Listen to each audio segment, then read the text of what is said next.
little anecdote. A year ago, almost to the week, I stood in the exact same spot as VP of jhrConCordia at our first event, which was exactly here, and it was also supported by Burritoville. So first of all, I just want to thank Burritoville a lot. We gave a round of applause to Burritoville for really helping us out. I mean, the first event we had last year was our blog launch, and now our blog has become huge, and we have contributors from around the world. We just nailed another. We have an African correspondent, a Palestinian correspondent, we have a Venezuelan correspondent, and we're just a little Concordia club that's now getting global impact and reach around the world. Last year I made a bad analogy because I was nervous when I came on stage about how we were all little pieces of kindling, and that someone was just rubbing the sticks of energy together, and that if fire started. But continuing on that bad analogy, the fire has now started, and we are burning out of control. We're almost turning into a Texas wildfire. A really bad joke yet again. For those who are in the disaster world. Texas has a lot of wildfires right now, it's kind of funny.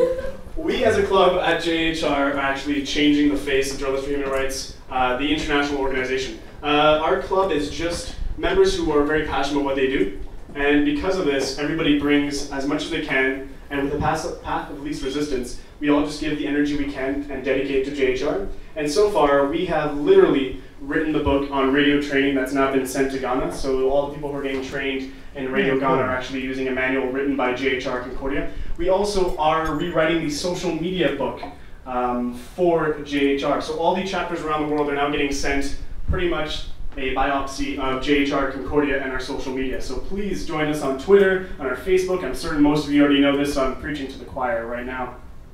And speaking of radio, just a couple last things before we get on to the speech.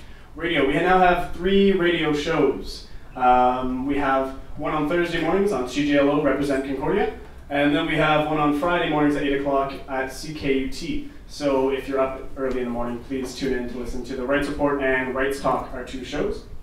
So there's a lot of people I just want to thank before we get on with the speech. First of all, I want to thank Denise Bergen, who is the lady who organized this, and who's in the back and who doesn't like speaking, and that's why I'm up here speaking for her. So Denise, would you wave and just everybody thank you very much, Denise.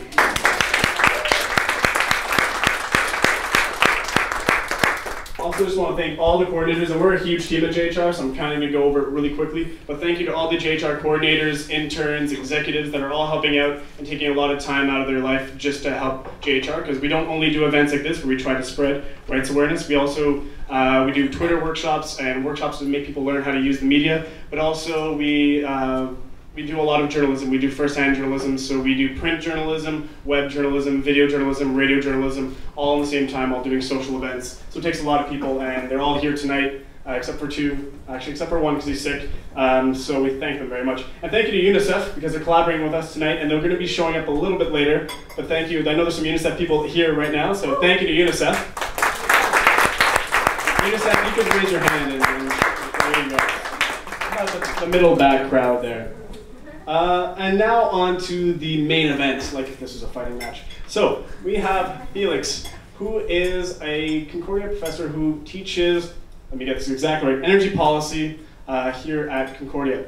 And today's topic is going to be a speech about environmental rights and a lot of things that are around that. And if you haven't been to a Speak for Rights event yet, it's very conversational, and we do allow you, this is kind of like the workshops you wish you had at school. You can have a beer, you can have a pop if you don't drink beer, sit back, listen the way you want. You can also interact if you have questions and you want to talk about it.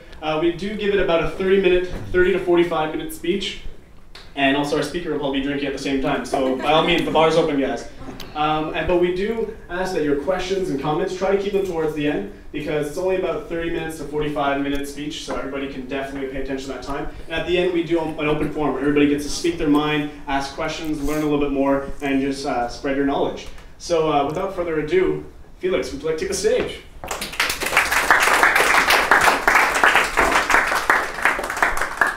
Well, good evening. I must say it's the first time I've ever been described as an event. So I don't know quite how I'm going to perceive myself after this, or actually how you're going to perceive myself after this. But importantly, actually, I'm also a freelance sustainable development journalist. I specialize, or I used to specialize in high climate politics globally. And the insights of that is really what gives me such a passion for your generation. I basically work on the basis that my generation and my parents' generation, I'm actually 47, apparently I don't look it, but my generation, my parents' generation, pretty much have screwed up this planet. I'm reminded very much of Richard Branson back at the Clinton Global Initiative about 3 years ago, saying, you know, I inherited a beautiful world from my parents, and they inherited a beautiful world from their parents, who inherited a beautiful world from their parents, and so on. But I'm very worried about the planet that my children are going to be giving to my grandchildren. And I thought, this is very important. And as a journalist, I see human rights referred to. I see, if human rights, fundamental human rights, I think are freedom of thought, freedom of speech, freedom of peaceful assembly, like we have here. These should be inalienable human rights. And when we're thinking also about freedom of speech, freedom to have your opinion, I think we should all inform ourselves that our opinion has the right to be informed rather than just ranting off. But this is quite important stuff. We have intergenerational human rights going on here. And there's a huge sense of right that is not really being discussed. And why is this? I think it's probably only fair to say that much of the thinking on human rights up until recently has been male-dominated. And what do I mean by that? Okay, if you kind of go back to St. Thomas Aquinas, the idea that man is different from animals, you know, well, you don't really have to be a genius to kind of like work on that one. It's almost like our original sin was we were given intelligence. What the hell are we going to do with it, you know? And so it seems to me that on an environmental basis, we're actually managing to master the planet, master our destiny, and somehow screw it all up, which doesn't seem to me a very intelligent scenario for the most intelligent species on the planet. And in the meantime, we talk about human rights. Why? Why? Let's just think about it. Okay, rights. So basically, we kind of work in a world of mythology, yes, in sort of ancient man, and then we sort of end up transforming this into a sense of religion. So we kind of get this big sense of duty, which has basically been interpreted by men, yes, and so we're thinking more about, we move out of the religious idea into an idea of rights and natural rights, and this is really being done by male philosophers. This is kind of quite interesting. And then we end up in an era of almost vulgarized existential Christianity, that I'm free to do what I want to do as long as I'm not hurting anyone, which really doesn't smack of great sort of integrity, either intellectually, ontologically, or morally, really. And I find this quite curious, because what does this mean? It means no sort of second or third dimensional appraisal of the effects of your actions. So, does anyone have any thoughts on that? So we end up with a structural effect. So in a globalized political economy, for example, where much of what we do in our daily lives actually has a fairly big kind of impact on people all over the world who we're never going to meet, see, know their names, they're never going to meet us, see us, know our names, are actually being very impacted in terms of their daily lives. I think Anthony Giddens calls it distantialization or something like that. The idea that distance, you know, over distance, people's lives are shaped by other forces they know nothing about. Rather interesting. So where does that leave rights?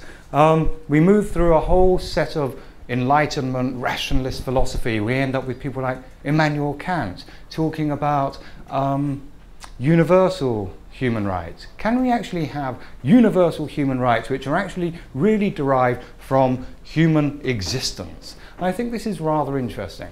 Are they actually going to be inalienable human rights? Are they going to be involving dignity? Who is actually going to be talking about dignity, defining dignity and thinking, you're not acting in a very dignified way, therefore you lose your rights? It kind of seems to be a little bit like this, because human rights seem to be very frail, but they're also quite a political force. Let's think about it. habeas corpus, the English civil rights of 1688, which Margaret Thatcher actually repealed, a woman, funnily enough. What happened? Men were not, for example, allowed to be put in prison without charge or jailed without charge. Women actually still did not have rights except basically parasitical rights as the wife of a man, which is quite interesting. If you think how women's role in society, Western society, transmogrified, would that be the right word? To medieval days, you were what? You were either married to a man and having children, or you were married to God and basically being in a convent, until Florence Nightingale turned up, and then you were actually also allowed to like nurse them while they're at war. Excellent. And so if you weren't doing either of those things, then basically you were probably likely to be a prostitute or a witch. Nice. I wonder if we've actually progressed sometimes. Anyhow, yeah, so women in today's world sort of trying to get in touch with their inner witch. Yes. Now I'm just thinking, we get to the idea of the habeas corpus type rights were extended to the United States or the English colonies in North America. So they actually have these rights. So when the Americans were actually going for independence, they were thinking of using the rights of man, like Thomas Paine type ideas, as really the political leverage reason for separation from the British monarchy. And they thought, well, actually, we've kind of got these rights, so we're going to have to like redefine rights so we can actually use these as a political tool, which is mildly interesting, again, because pretty much at the same time, the French had come up with the idea of liberty, equality, and fraternity, which happened also to be the motif of the French Masonry.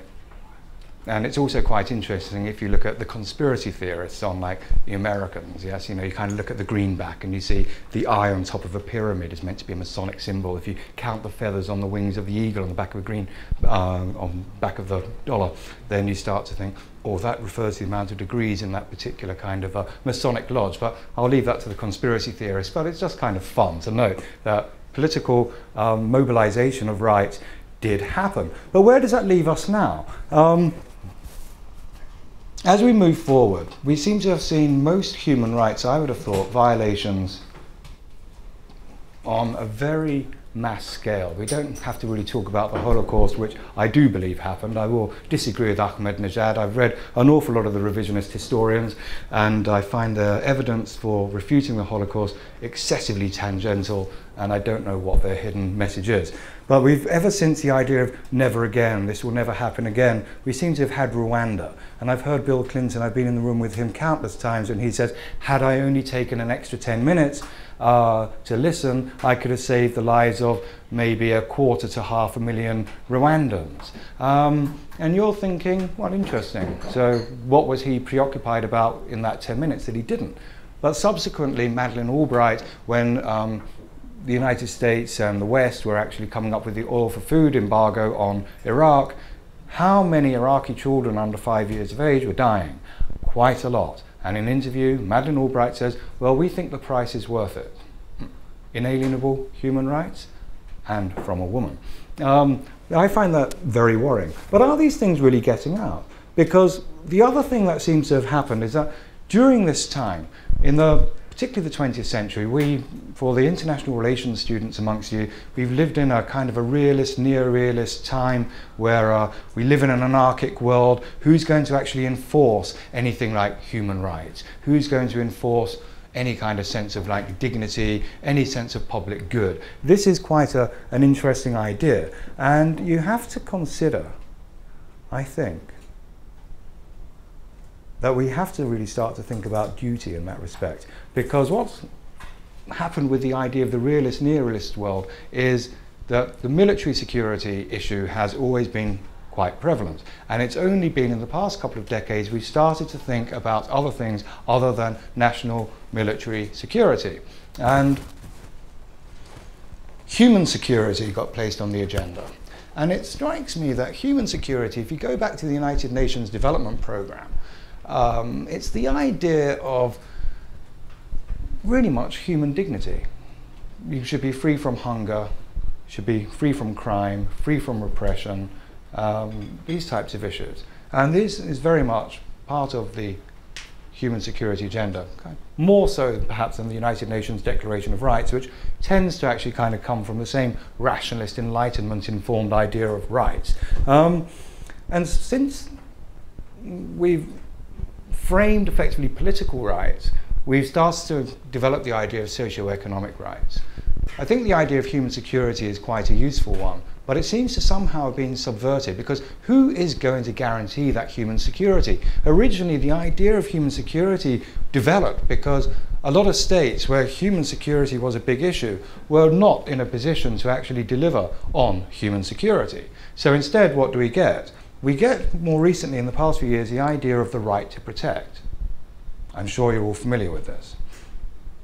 And it seems to me, when I look at the Arab Spring, that the right to protect seems to have become almost a masquerade, almost like the war on terror, for effectively a resource grab. Because I cannot really see that the right to protect in Libya is really done for the benefit of actually necessarily the Libyan people.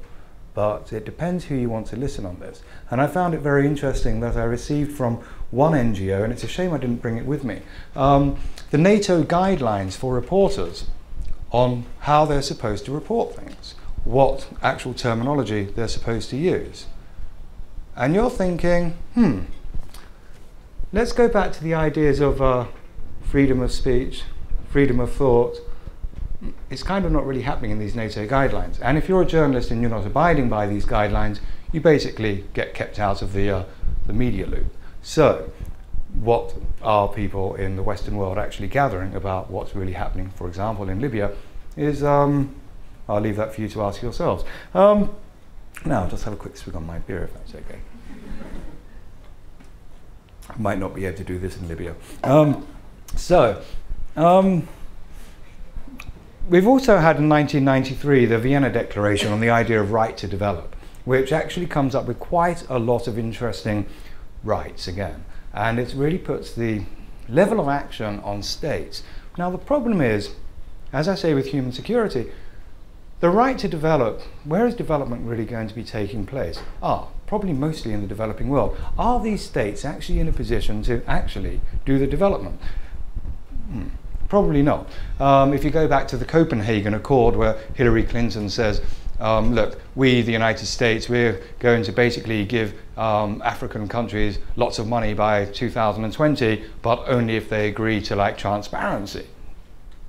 Well, this is a good way to actually kind of separate China and Africa in the G77, because Africans basically always go for the money because they're so poor. If you talk to NGOs who deal in Africa, they say, look, even if all developed countries came up with that original Glenn Eagles commitment of 0.7% of their GDP to developing countries, it still would really only scrape the surface of like what really needs to be done in Africa. So this is quite interesting. Right to develop. So we have to think about the idea of duty, I think, because someone has got to actually deliver on these rights. Who is it going to be? And it strikes me that people seem to be thinking about their rights in terms of more rights to make money than necessarily rights to actually have some kind of sense of development. Now, let's think about duty instead of right. We do, in the world of transnational capital, have the idea of fiduciary duty, the duty fiduciaire, right? And by and large, what is it? It's something which people talk about. It's something that people don't seem to know anything about. It's something which people most often will actually say, we have the responsibility to maximize the return for our shareholders. Now, Freshfields, for the United Nations Environment Programme, who set up their finance initiative a few years ago, 2005, they actually came up with a rather interesting report. And Freshfields is actually the very big kind of one of the top 10 law firms in London. And they basically went through pretty much most countries and looked at their legal systems, looked at their financial kind of legislation.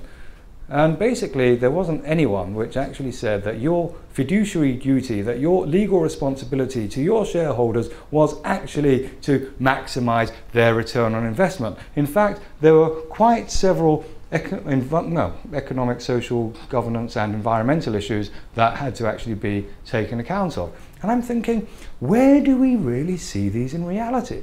And if we do have this idea of duty in the financial world, how come it's only stuck there and hasn't really sort of touched other parts of our daily lives and hasn't really been defined in a useful way as how can we actually augment this sense of duty?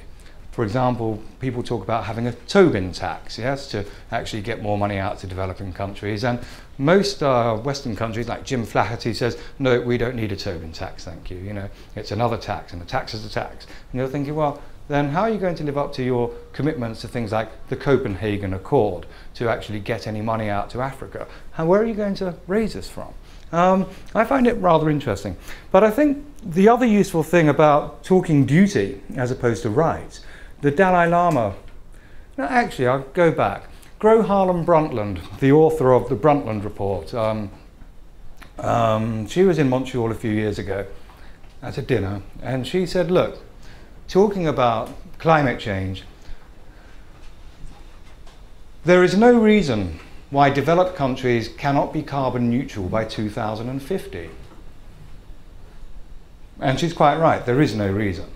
My students who study with me probably wonder why I'm talking about hegemonic discourse, but basically it's the fossil fuel companies who are saying, you just can't really do this, you know, it's just not really viable. Well, hello, I talk to people in the renewable energy world who say, actually it's really viable. And you're thinking, but who's actually got the power? Who sort of spends more money on lobbying, funding people's political campaigns? I mean, let's look at Hillary Clinton, for example. How much money did she get from TransCanada, Enbridge, for her presidential nomination campaign?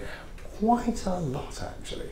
And you're thinking, who's going to make the decision on the Keystone XL pipeline? Yeah, I'll leave that to your conclusion. So you really have to consider that hegemonic discourse. But Gro Harlem Brundtland said, developing countries have every right to develop, but it's for developed countries to help them develop, and cleanly. And I think this is a very critical point.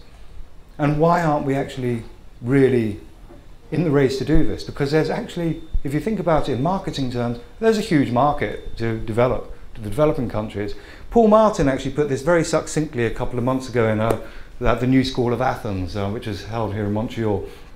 He said that by 2030, China will be basically an aging population, and Africa will probably be the most populated continent on the planet, with probably 2 billion people there. And this is only 19 years away. And he said, can you imagine if what we have to do in Africa during the next 19 years to avoid having 1 billion poorly developed, angry, frustrated, and young African men? And I thought, 19 years, that's not very much time if you look at what we've not managed to achieve in the past 19 years, which is pretty much since the wall came down. Now, where does this leave me? Gro is thinking very much, Gro Harlem Brundtland that is, of the idea of right and duty.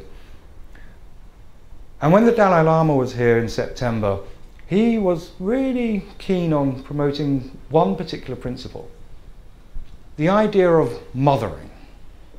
He's saying, look, what I'm interested in doing is trying to ensure that religion and politics are very divided, that we actually have good secular kind of principles, which basically take the best from the world's great religions. But we have to also kind of naturalize this to some degree and think mothering is basically the idea of nurturing, protecting, and it's very much a sense of duty. I don't know how many of you here are parents, but if you've ever wondered what the purpose of life is, become a parent.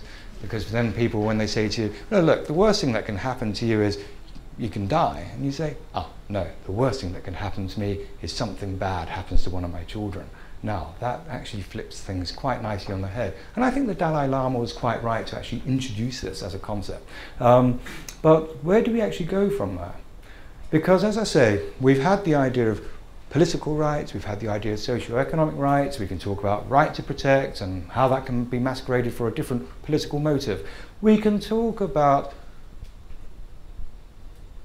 right to development. But if we don't actually have a duty to the environment, we're not going to be delivering very much for anyone, and particularly on an intergenerational basis. And why should we, on a practical basis, think much about this? The fact is that if we're going to think about rights and duty, we have to really look at the reality. We actually consider the environment as a utility. It's something we use to create some kind of economic value. And then we just put it back on the planet as kind of garbage. Or we put it in the airshed, or in the oceans, or in the waterways, which end up in the oceans.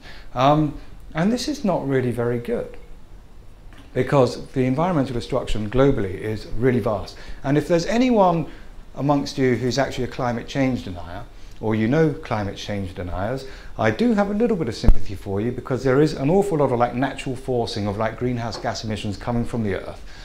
But anthropological greenhouse gas emissions are a big problem. And the biggest evidence that we have a carbon pollution problem, because carbon dioxide is in fact a rather toxic thing. When Stephen Harper says, you know, carbon is basically a tool for life, key to life, you know, why don't you put him in a room, 10% carbon dioxide, and see what happens? I wonder if this will go viral. I'll get visited by the RCMP, yeah. Anyhow.